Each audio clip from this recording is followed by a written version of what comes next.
गर्गसंहितान्त रासक्रीडा। श्रीगर्ग उवाच हेमन्ते मासि पूर्वस्मिन् राकायां राधिकेश्वरः वंशीं वशकरीं दध्मौ यथा बृन्दावने पुरा। ध्वनिर्बभूव तस्याश्च सर्वेषाम् आहरन् मनः निशम्य गोप्यः संखिन्नाः कामखेदेन तत्रसुः। रुन्धन्नम्बुभृतश्च मत्कृति परं कुर्वन्मुहुस्त्वम्बरम् ध्यानाद्हन्तनयन् सनन्दनमुखान् विस्मेरयन् वेधसम्।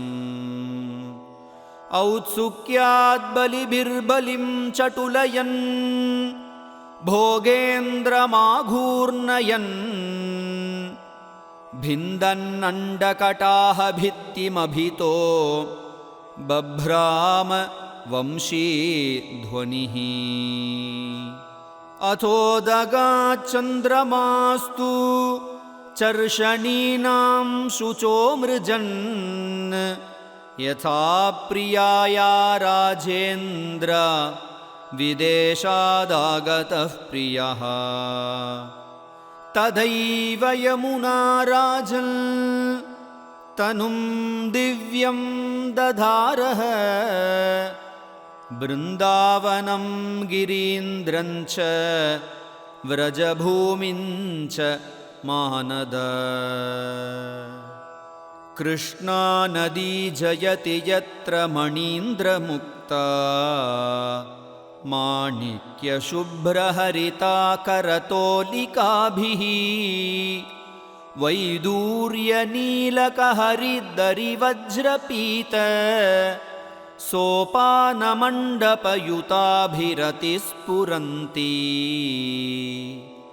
स्वच्छन्तसूत्पतितमत्स्यगणैर्वहन्ती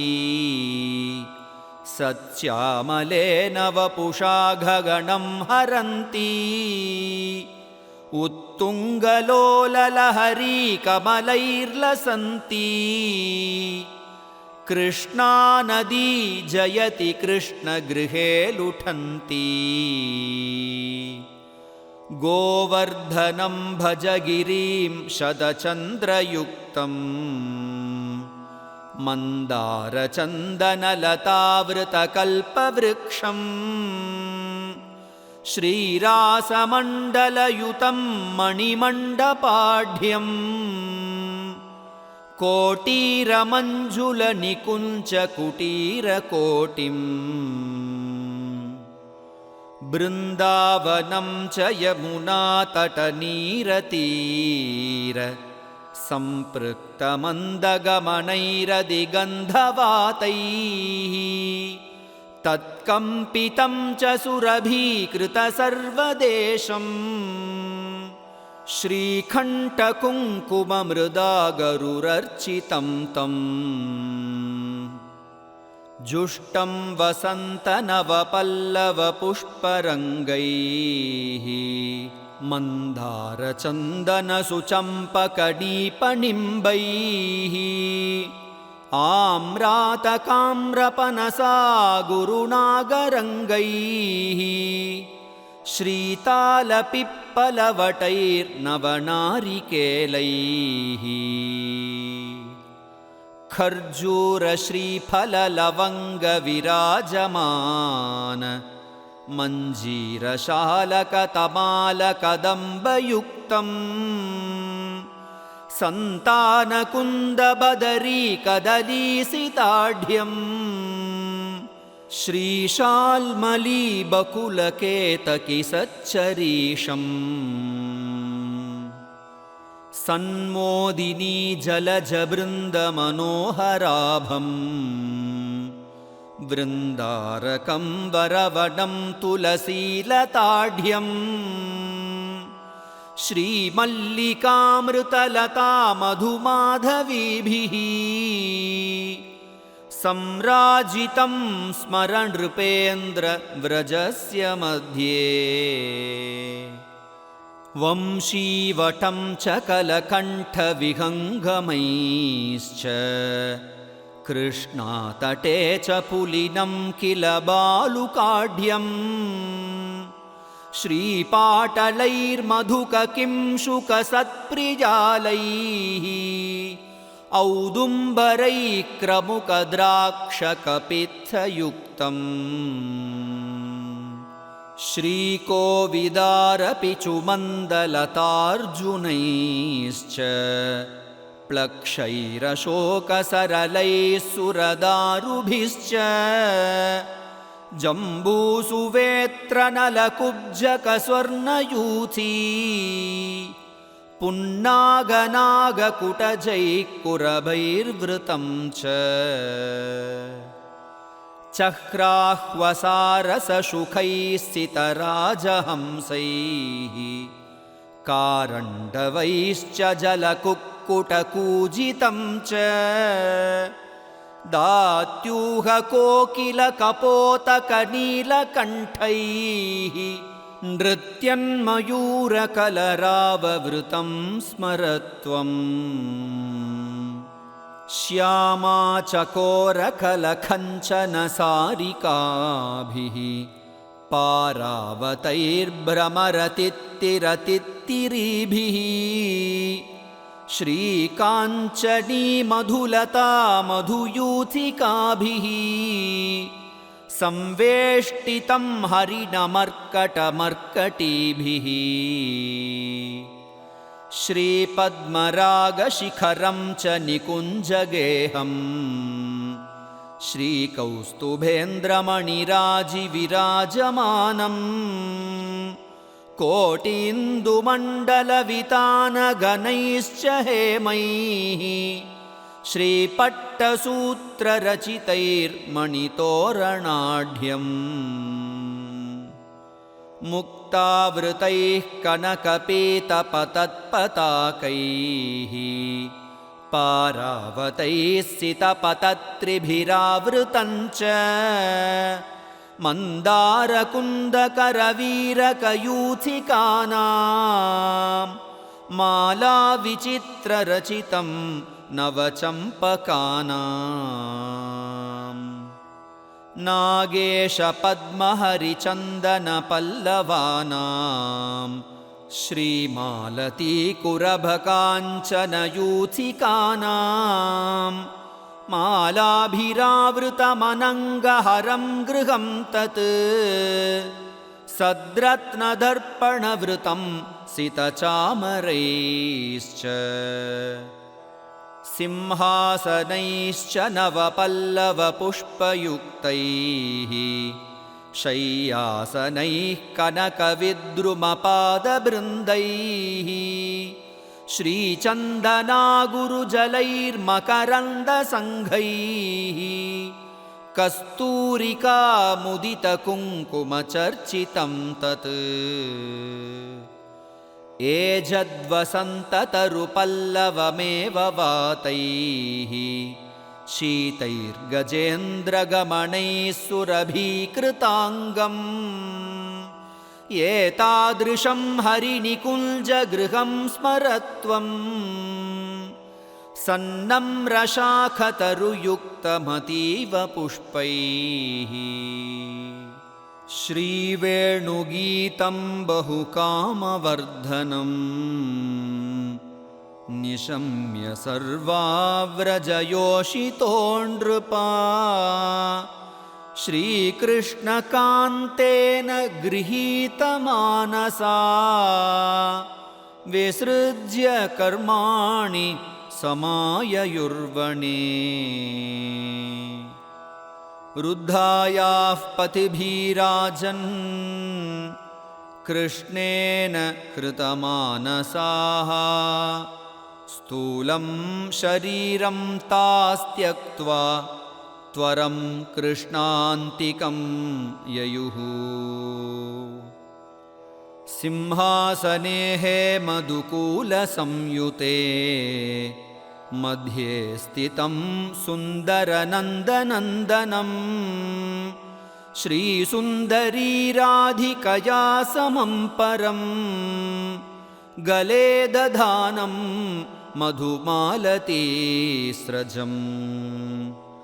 श्यामं प्रभातार्ककिरीटिनं हरिं स्फुरत्प्रभं श्रीमुरलीमनोहरम् पीताम्बरं मन्मथ राशिमोहनं व्रजस्त्रियस्तं ददृशुः समागताः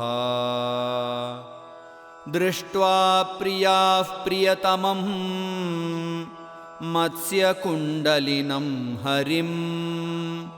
गोप्यो मूर्च्छां गताः सद्यो भूपचालक्षितोद्यमाः सान्त्वयामास ताः कृष्णो मिष्टवाक्यैः सुधासमैः तदा गोप्यो वनोद्देशे सर्वाश्चैतन्यतां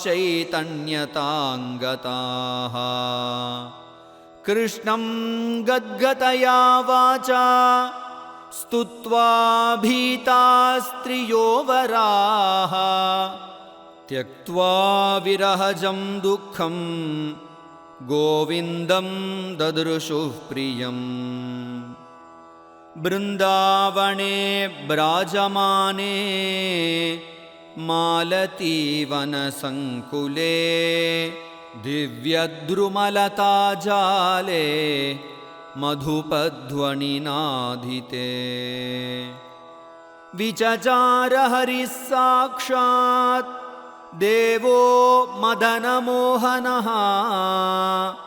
पद्माभं पद्महस्तेन गृहीत्वा राधिकाकरम् प्रहसन् भगवान् साक्षात् आययौ यमुनातटं कृष्णातीरे निकुञ्जे वै श्रीकृष्णो निशसादः तस्मिन् गृहे मधुपते शृणु गोपिकानां श्रीकृष्णचन्द्रचरणस्मरणावृतानां झङ्कारनूपुरझणत्करकङ्कणानां मञ्जीररत्नविचलत्कटिकिङ्किनीनाम् स्मेरद्युतिस्फुटचमत्कृतगण्डदेशैः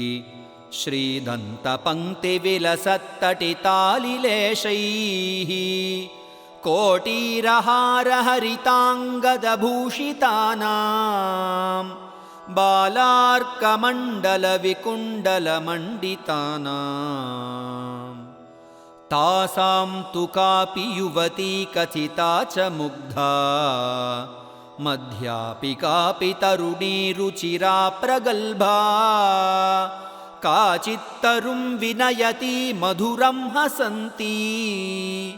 काचित् सखी मदयुता सुवने व्रजन्ती सन्ताड्यतामपि करेण तु काप्यधावत् सङ्गृह्य कापि भुवने कमलैर्जघान काचित् श्लतत्कनकहारमुपाजहार काचित् प्रमुक्तकबरी तु विहारमत्ता श्रीजाह्नवी च यमुना मधुमाधवी च शीला रमा शशिमुखी विरजा सुशीला चन्द्रानना च ललिता त्वचला विशाखा मायाल्पयेव कथिता भवने त्वसङ्ख्याः लीलातपत्रमतिमौक्तिकदामजालं नीत्वा चलन्ति मणिभूमिषु तत्र काश्चित् श्रीचामरव्यजनदण्डधरावयस्याः काश्चिद्व्रजन्ति धृतपीतपतत्पताकाः नृत्यन्ति तत्र हरिवेषधरास्तु काश्चित् वीणाकरामधुरतालमृदङ्गहस्ताः वंशीधराश्च वृषभानुसुताः सुवेषाः केयूरकुण्डलयुता मणिवेत्रहस्ताः सद्धावभावरसतालयुतस्मिताक्तैः झङ्कारनूपुरयुतैर्विशदैः कटाक्षैः सङ्गीतनृत्यविदितैर्भ्रुकुटीविभङ्गैः राधां हरिं च सततं परितोषयन्त्यः तस्मिन्निकुञ्जभवने यमुनातटेऽपि वंशीवटे वनधरानिकटे हरिं तं श्रीराधया च गिरिराजतटं व्रजन्तं नन्दात्मजं च नटवेषधरं स्मरत्वम् श्रीपद्मरागनखदीप्तिपदारविन्दम् झङ्कारनूपुरधरं स्फुरदङ्गदेशम् कुर्वन्तमेव तु पदारुणभूमिदेशम् श्रीमत्परागसुरुचालमितस्ततस्तु लक्ष्मीकराब्जपरिलालितजानुदेशम् रम्भोरुपीतवसनं तु कृशोदराभम् रोमावलिभ्रमरनाभिसरस्त्रिरेखम् काञ्चीधरं भृगुपदं मणिकौस्तुभाढ्यम् श्रीवत्सहाररुचिरं नवमेघनीलम् पीताम्बरं करिकरस्फुटबाहुदण्डम् रत्नाङ्गदं च मणिकङ्कणपद्महस्तम् श्रीराजहंसवरकन्धरशोभमानम् श्रीकम्बुकण्ठललितं विलसत्कपोलम् मध्यं तु निम्नचिबुकं किल कुन्तदन्तम् बिम्बाधरं स्मितलसच्छुकचञ्चुनासम् पीयूषकल्पवचनं प्रचलत्कटाक्षम् श्रीपुण्डरीकदलनेत्रमनङ्गलीलम् भ्रूमण्डलस्मितगुणावृतकामचापम् विद्युच्छठोच्छलितरत्नकिरीटकोटिम् मार्तण्डमण्डलविकुण्डलमण्डिताभम् वंशीधरं त्वहि विलोलगुडालकाढ्यम् राधापतिं सजलपद्ममुखं चलन्तम् कन्दर्पकोटिघनमानहरं कृशाङ्गम् वंशीवटे नटवरं भज सर्वथा त्वम् आरक्तरक्तनखचन्द्रपदाब्जशोभाम् मञ्जीरनूपुररणत्कटिकिङ्किनीकाम् श्रीघण्डिका कनककङ्कणशब्दमुक्ताम् राधां दधामि तरुपुञ्जनिकुञ्जमध्ये नीलाम्बरैः कनकरश्मितटस्फुरद्भिः श्रीभानुजातटमरुद्गतिचञ्चलाङ्गैः सूक्ष्मस्वरूपललितैरतिगौरवर्णां रासेश्वरीं भज मनोहरमन्दहासाम् बालार्कमण्डलमहाङ्गदरत्नहारां ताटङ्गतोरणमणीन्द्रमनोहराभां श्रीकण्ठभालसुमनो नवपञ्चधाम्नीं रत्नाङ्गुलीयललितां व्रजराजपत्नीं चूडामणिद्युतिलसत्स्फुरदर्धचन्द्रां ग्रैवेयकालपनपत्रविचित्ररूपां श्रीपट्टसूत्रमणिपट्टचलद्विदाम्नीं स्फूर्जत्सहस्रदलपद्मधरां भजस्व श्रीबाहुकङ्कणलसत्कुचरत्नदीप्तिं श्रीनासिकाभरणभूषितगण्डदेशां सद्यौवनालसगतिं कलसर्पवेणीं मध्येन्तु कोटिवदनां स्फुटचम्पकाभां सद्धावभावसहितां नवपद्मनेत्रां स्फूर्जत्स्मितद्युतिकलां प्रचलत्कटाक्षां कृष्णप्रियां ललितकुन्दलपुञ्जलाभां मन्दारहारमधुरभ्रमरीरवाढ्याम् श्रीकण्ठकुङ्कुममृदा गुरुवारिसिक्तां श्रीबिन्दुकीरुचिरपत्रविचित्रचित्रां सन्तानपत्ररुचिरामलमञ्जनाभां रासेश्वरीं गजगतिं भज पद्मिनीं ताम् एतादृशीं रतिवरां तु समेत्य कृष्णो गच्छन्निकुञ्जवनजालविलोकनाय धावन्ति तत्र मणिछत्रधराश्च गोप्यो नीत्वा तथा चमरचारुपतत्पताकाः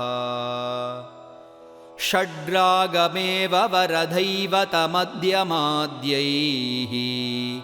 गायन्तमादिपुरुषं भजनन्दपुत्रं षट्त्रिंशतस्तदनुवर्तितरागिणीनां वंशीवरेण ललितेन वरं व्रजन्तम् शृङ्गारवीरकरुणाद्भुतहास्यरौद्र भीभत्सशान्तकभयानकनित्ययुक्तं भक्तप्रियं व्रजवधूमुखपद्मभृङ्गं योगीन्द्रहृत्कमलविस्फुरदङ्घ्रियुग्मम् क्षेत्रज्ञमादिपुरुषं स्वदियज्ञरूपम् सर्वेश्वरं सकलकारणकारणेशं कृष्णं हरिं प्रकृतिपूरुषयोः पुमांसं सर्वं निरस्तकपटं निजतेजसेह यं वै स्तुवन्ति शिवधर्मसुरेशशेष लोकेशसिद्धितगणेशसुरादयोऽपि राधारमा प्रकृतिभूविरजास्वराद्या वेदा भजन्ति सततं तमहं भजामि। इति गर्गसंहितायाम् अश्वमेधखण्डे 24 रासक्रीडा समाप्ता।